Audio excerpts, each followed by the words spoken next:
Réajustement de casquette exécuté par qui? Bonjour, bonsoir, bon après-midi à tous, j'espère que vous allez bien et bienvenue dans cette nouvelle vidéo où aujourd'hui on va parler de stage, pas de stage de développement personnel, de stage en entreprise où tu vas en tant que stagiaire afin d'apprendre un métier et les affres de la vie en entreprise, parce que c'est ça aussi.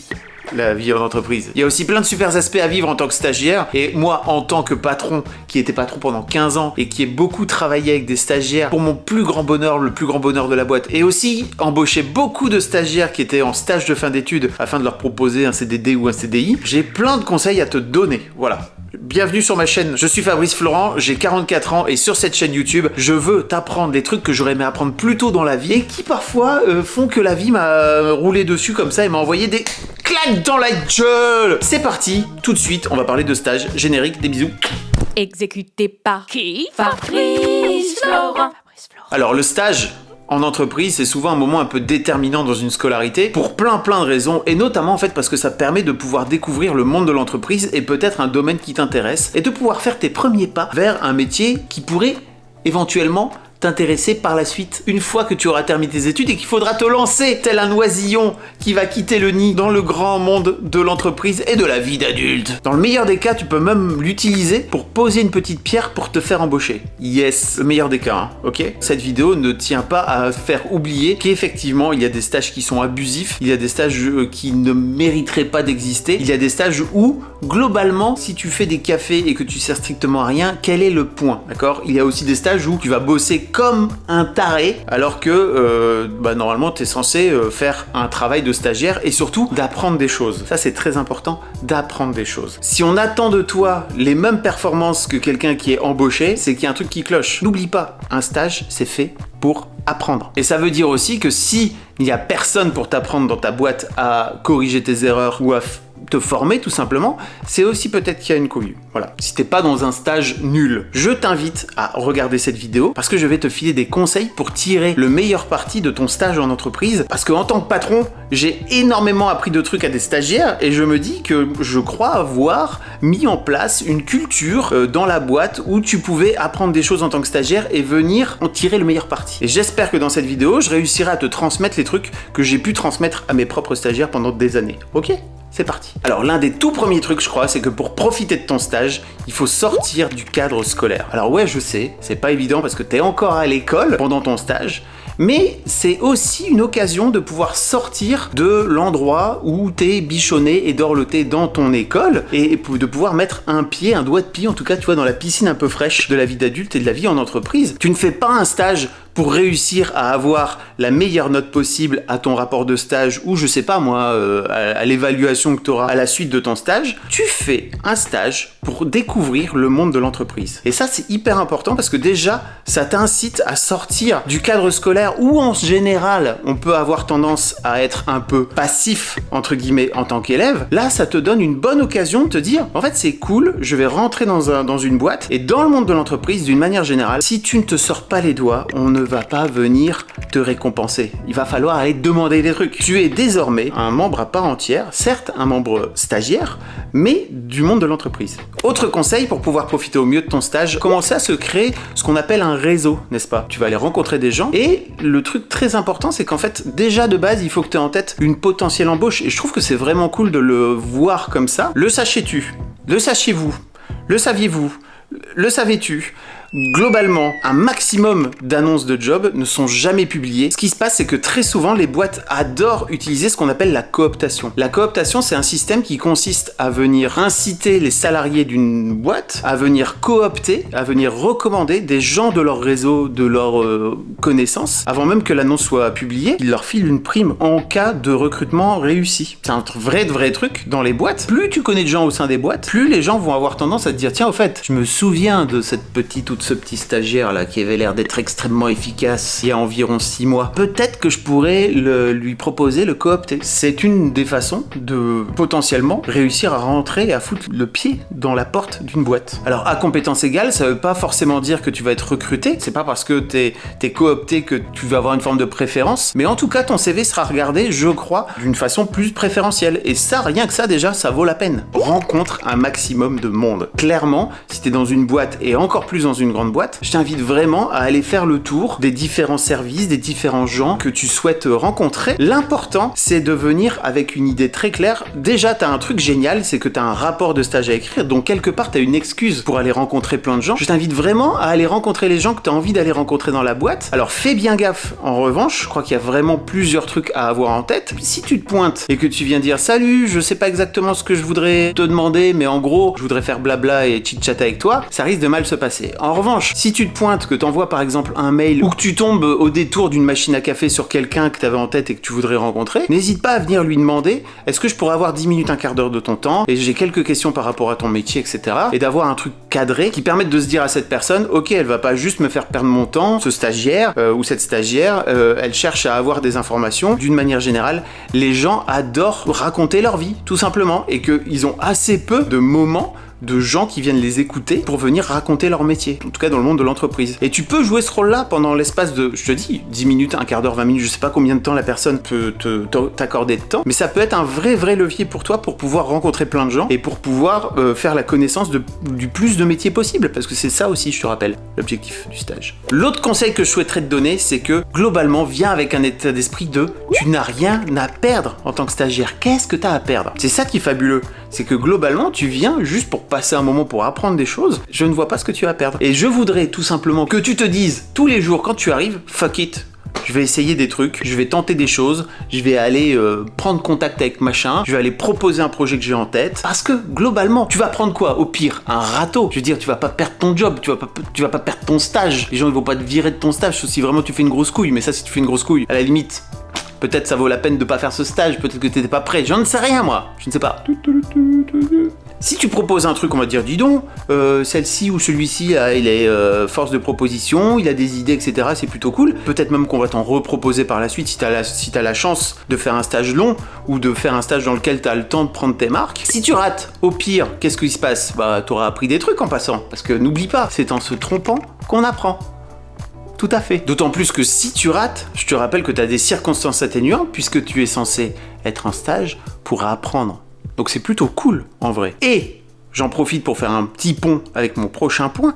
J'espère que si tu rates, c'est que avant ça, tu as posé les bonnes questions. Parce que n'oublie pas, conseil suivant, pose des questions. Plein de questions. Ne reste pas dans ton coin.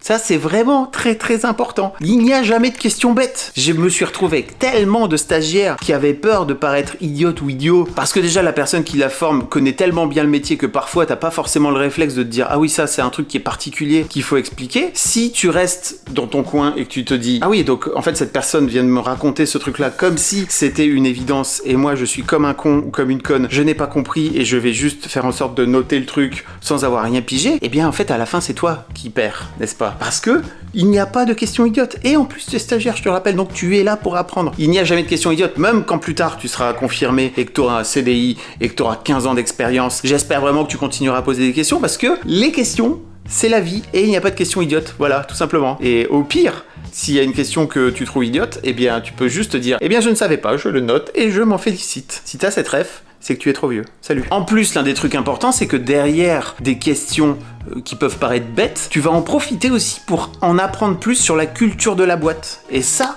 la culture de la boîte, c'est un truc très important dont on ne parle pas assez à l'école. Quand tu rentres dans une boîte, tu vas devoir t'approprier la culture de l'entreprise. Nouveau conseil. Chaque boîte a une culture spécifique, ce qu'on appelle une culture d'entreprise, et il faut rentrer dedans pour réussir à comprendre. Ça peut être plein de choses. Ça peut être, par exemple, des valeurs communes. Ça peut être des valeurs que la boîte a envie de transmettre. Ça peut être des rendez-vous particuliers qui sont cristallisés autour de, je ne sais pas moi, des réunions particulières, des moments de détente particuliers qui finissent par créer une sorte d'engouement dans la boîte. Chez Mademoiselle, au sein de la culture de la boîte, il y avait un truc très bienveillant et d'une manière générale entre salariés qui avait tendance, par exemple, le matin, quand elle se trouvait jolie, de se dire « Dis donc, t'es super bien habillée aujourd'hui. Putain, j'adore ton maquillage. Et puis ça faisait partie de la culture de la boîte. Il y avait une autre culture de la boîte aussi qui était la libre parole, où on était libre de discuter de toutes sortes de sujets, parce qu'en fait ça faisait aussi le sel du média. C'est ce qui permettait aussi de pouvoir créer des nouvelles choses, de pouvoir inventer des nouveaux projets, des nouveaux articles. Ça faisait partie littéralement de la culture. L'autre truc chez Mademoiselle, par exemple, au sein de la culture, c'était la sieste. C'était un moment très important,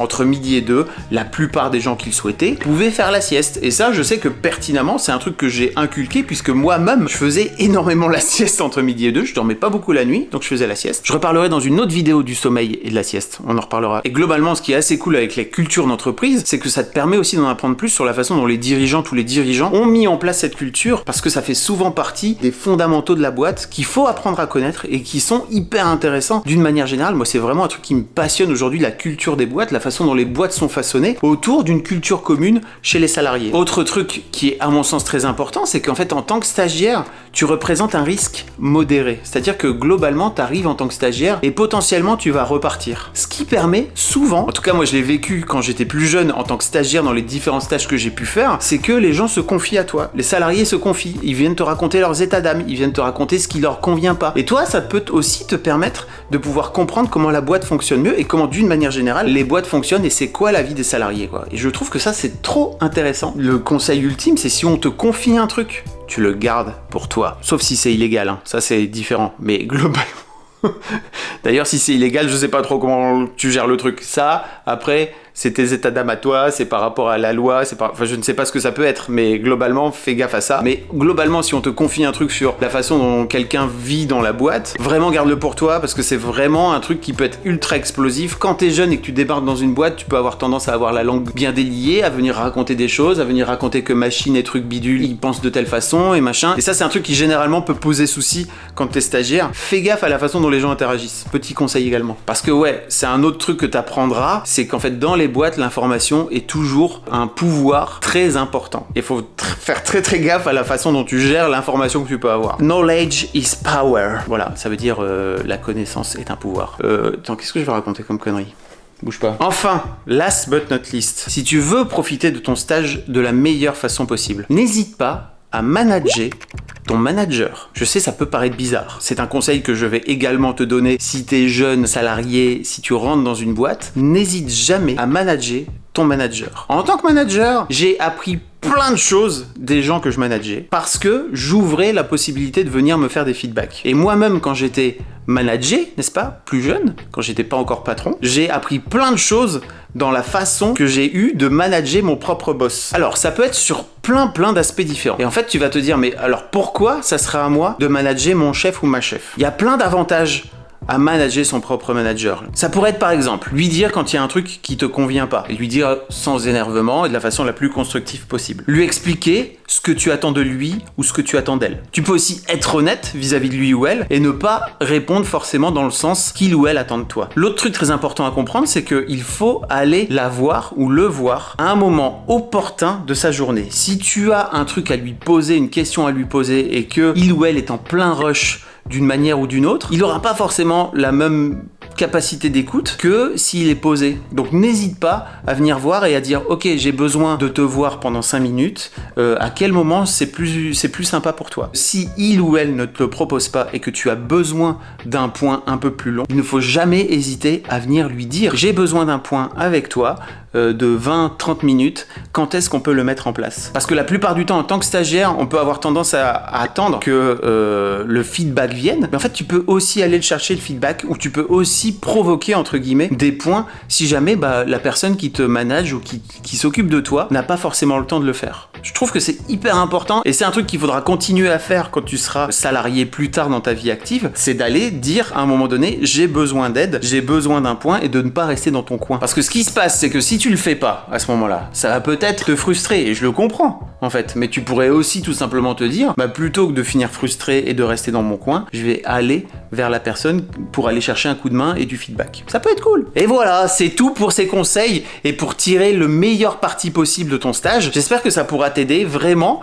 N'hésite pas à venir raconter dans les commentaires si tu as eu des expériences particulières, si tu souhaites donner toi également des conseils que tu aurais pu appliquer au cours de tes stages. Franchement, je trouve que c'est une période de vie passionnante les stages et qu'il faut vraiment réussir à en tirer le meilleur parti partie possible et de réussir à faire en sorte de manger le plus possible des choses qui te sont offertes pendant ce temps-là. Je te donne, moi, rendez-vous dimanche prochain à 17h pour une nouvelle vidéo. En attendant, je te propose également de venir suivre mes podcasts en audio, de venir rejoindre mon Discord, de venir me suivre sur Instagram, de venir t'abonner à ma newsletter. Bref, il y a plein de choses que je te propose et également ma chaîne Twitch parce que je reviens sur Twitch très régulièrement. Tu peux venir tout retrouver dans la barre de description comme d'habitude. Je te fais un gros bisou et je te dis à dimanche prochain à 17h. J'ai mangé la caméra MTR.